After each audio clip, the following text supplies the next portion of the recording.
36, 30 और 34। मैं ये किसी की शरीर की साइज नहीं, बल्कि एक मर्डर में रहने वाले यानी शामिल होने वाले उन किरदारों की बात कर रहा हूं, जिन्होंने एक हत्या को अंजाम देने से पहले न जाने क्या क्या नए नए तरीके अपनाए, ताकि इस हत्या को एक कहानी के रूप में बदल दिया जाए। और फिर जो घर वाले हैं, पुलिस है, वो सब कुछ आजकल होने वाली हत्याओं के नजरिए से इसे ना देखे, बल्कि साफ तौर पर सोच ले कि एक हादसा था। यह कहानी है दिल्ली के उत्तम नगर की, जिनमें किरदारों के नाम हैं करण देव, सुष्मिता और राहुल। इसके बाद एक और किरदार, छोटा सा पार्ट, कुणाल। नमस्कार, मेरा नाम है दिव्यांशु। क्राइम कथा का आज का एक नया एपिसोड, और इसमें हम बात करेंगे दिल्ली के एक दर्दनाक हत्याकांड की। आप इसे बहुत सारे लोग कमेंट बॉक्स में अक्सर लिखते हैं कि मैं जब जब चैनल पर आता हूं तो एक पति टपक जाता है, और यह दास्तां करीब 6 से 7 महीने पुराने समय से ही चल रही है, जिनमें अधिकतर मौतें पतियों की दर्ज की जा रही है। और इस मामले में जो खलनायक बन के कोई सामने आता है तो वो पत्नी होती है। World-class faculty, cutting-edge labs and immersive learning. A vibrant campus life beyond the classroom. SGT University, nurturing future leaders. आज इस कहानी में भी कुछ ऐसा ही है, लेकिन जो पिछले घटनाक्रम रहे हैं, जो कहानियां मैंने आपको सुनाई हैं, जो सच्ची कहानियां मैंने आपको सुनाई हैं, उनमें जिस हिसाब से पतियों को मारा गया, आज की सुष्मिता ने इसको नए तरीके से प्रस्तुत कर दिया। ये ना हंसने वाली बात है, ना ही इसको किसी नॉर्मल तरीके से लिया जा सकता है। आज की कहानी में सुष्मिता कितनी निचले स्तर तक जा सकती थी, वो सब कुछ उसने इसमें दिखा दिया है। करीब 11 साल पहले दिल्ली के उत्तम नगर में एक कपल की शादी होती है। इसमें सुष्मिता पत्नी और पति करण देव, इन दोनों को एक बच्चा भी होता है। धीरे धीरे कुछ साल बीतते रहते हैं, लेकिन सुष्मिता को अब चाहत किसी और की हो चली थी। उसे लगता था कि करण अब उसके काबिल का नहीं रहा, और धीरे धीरे उसका प्रेम जो करण के प्रति था वो ट्रांसफर होने लगा। सोचिए कि आज की स्थिति में प्यार किस कदर बदलता है, किस कदर लोगों की चाहत सिर्फ पैसों और ख्वाब और उनके नए नए तरीके जो रील पर, सोशल मीडिया पर, या फिर तमाम फिल्में जो आजकल आने वाली हैं, वो हमारी नई पीढ़ी को किस तरीके से विकसित कर रही हैं, वो इस कहानी में साफ दिखता है।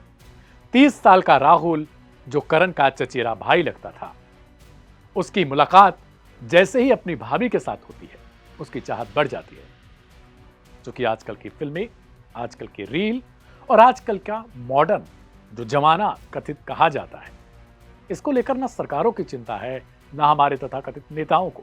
राहुल की मुलाकात के बाद कुछ इसी तरीके से जो सुष्मिता होती है, यानी करण देव की पत्नी, उसकी भी चाहत बढ़ जाती है।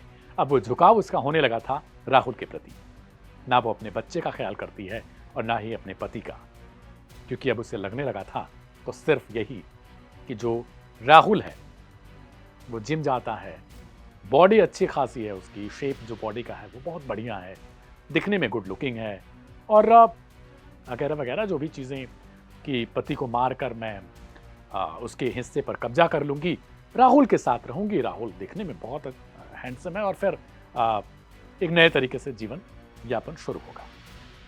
उसने सब कुछ राहुल के साथ मिलकर रच लिया था। धीरे धीरे साल गुजरते हैं, लेकिन अब राहुल और सुष्मिता की चाहत इस कदर बदल चुकी थी कि वे सोचते हैं कि किसी तरीके से करण को रास्ते से हटाया जाए। इसके लिए बहुत सारे प्रयास करते हैं, लेकिन आजकल जिस हिसाब से घटनाएं हो रही हैं, उन सबको देखते हुए इन्हें समझ में आ चुका था कि अगर इस तरीके की घटनाओं को हम अंजाम देंगे तो पुलिस आसानी से पकड़ सकती है।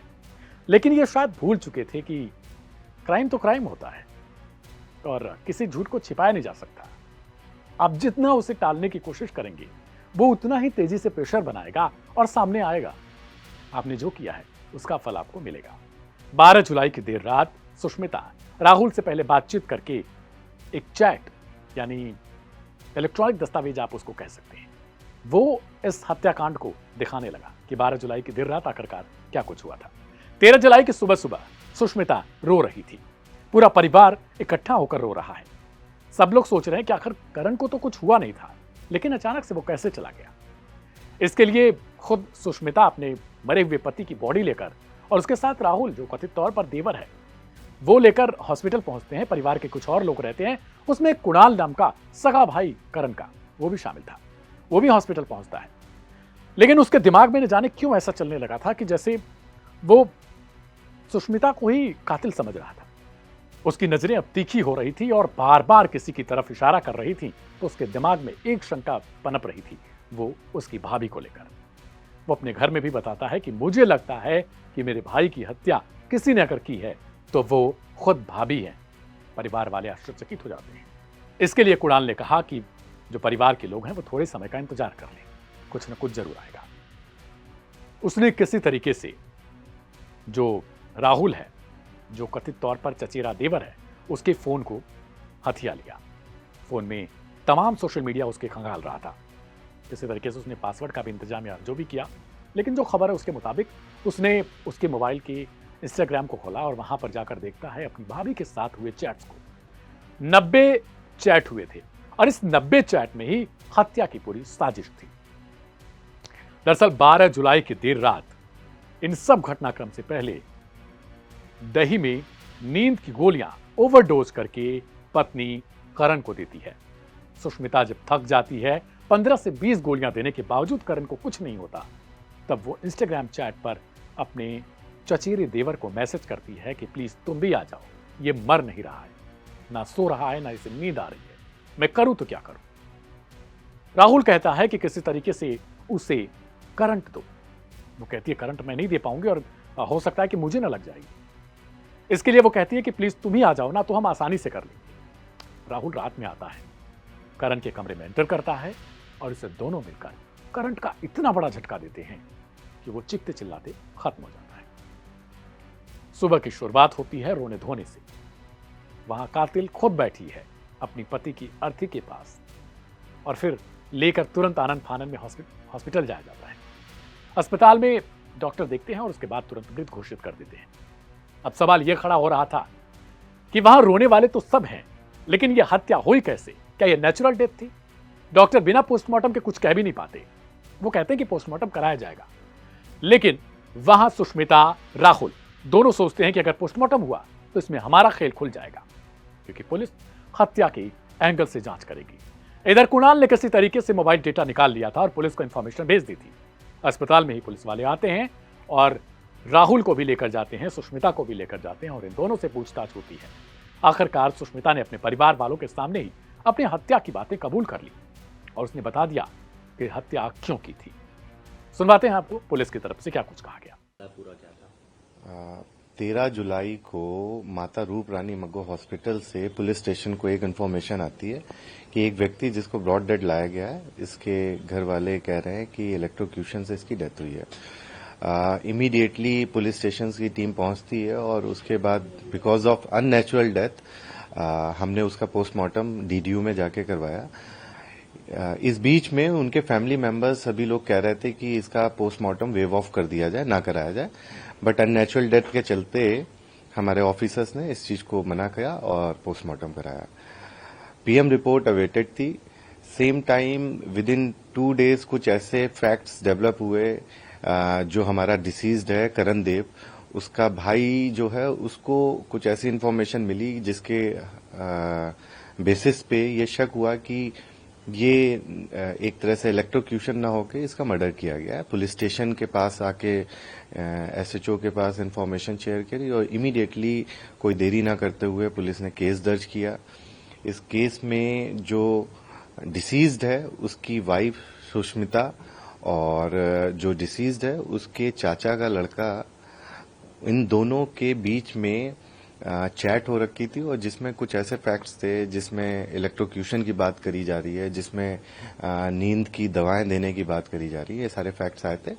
इसके बेसिस पे हमने 302 मर्डर का और साथ ही साथ क्रिमिनल कॉन्स्पिरेसी का केस दर्ज किया है और इसमें फर्दर इन्वेस्टिगेशन चल रहा है। एफएसएल टीम ने, क्राइम टीम ने मौके का विजिट किया हुआ है और जो भी इसमें फैक्ट्स आगे सामने आते हैं तो आप सभी से शेयर किए जाएंगे। सर, सीक्वेंस ऑफ क्राइम क्या था? 13 तारीख की रात क्या हुआ और किस किस तरह से मर्डर किया गया? क्या राहुल उस वक्त घर पे मौजूद था या फिर सिर्फ सुष्मिता ने ही सिर्फ पिल्स दी थी, वो नींद की दवाएं दी थी? देखिए, अभी इन्वेस्टिगेशन जारी है, अभी सारी चीज़ों को इस्टेब्लिश करना है। ऑल्दो हमारी प्रिलिमिनरी इंक्वायरी में कुछ फैक्ट्स आए हैं, राहुल बाद में आता है, पहले सुष्मिता थी, उसके पहले उसने पिल्स दी हैं, बाद में इलेक्ट्रोक्यूशन हुआ। ये सारी चीज़ें इन्वेस्टिगेशन में बिल्कुल इस्टेब्लिश होंगी, तब आपसे शेयर करेंगे। दोनों को सर अरेस्ट कर लिया गया? हाँ, दोनों का अरेस्ट डालना है, अभी प्रोसीडिंग चल रही है अरेस्ट की। इस हत्याकांड के बाद एक बार फिर से सवाल खड़ा होने लगा कि नाजायज संबंध जिस हिसाब से हमारे देश में बढ़ रहे हैं, उसके लिए क्या सरकार कोई कदम उठा सकती है? क्या सरकार के हाथ में कुछ नहीं है? क्या जो दिन पर दिन हाफ पॉर्न टाइप के रील हमको दिखाए जाते हैं, जो इरोटिक चीजें हमें दिखाई जाती हैं, वो किस तरीके से हमारे संस्कृति को, हमारी सभ्यता को, भारत की एक अलग तरीके की जो सामाजिक संगठन था, ताना बाना था, उसको किस तरीके से ये प्रभावित कर रहे हैं? क्या आपको भी लगता है कि आने वाले समय में ये जिस हिसाब से हत्याकांड की घटनाएं बढ़ रही हैं, जिस हिसाब से पतियों की मौत की स्थिति आगे बढ़ती जा रही है दिन पर दिन, नाजायज संबंध, अवैध रिश्ते, जिसे आप जो भी कुछ नाम दें, या कथित प्यार, क्या प्यार बार बार बदलता है? क्या प्यार किसी एक से होने के बाद दूसरे के सामने भी अपने आप को न्यौछावर कर देता है? ये सीरियल और फिल्मों वाला प्यार हमारे दिल पर, हमारे भारतीय संस्कृति में अपनी प्यार वाली एक अलग नीति, रणनीति, सब कुछ बना चुका है। मेरा नाम है दिव्यांशु सिंह, मिलेंगे कल एक नए एपिसोड के साथ, तब तक के लिए मुझे दीजिए इजाजत। अगर आपको भी इस कहानी के बारे में कुछ कहना है, इस कहानी को लेकर आपको कुछ कहना है, और हाँ, आजकल के प्यार वाले हिस्से पर भी कुछ कहना चाहते हैं, तो उसे जरूर कमेंट बॉक्स में लिखिएगा, दोस्तों को शेयर करिएगा। शुभ रात्रि, नमस्कार।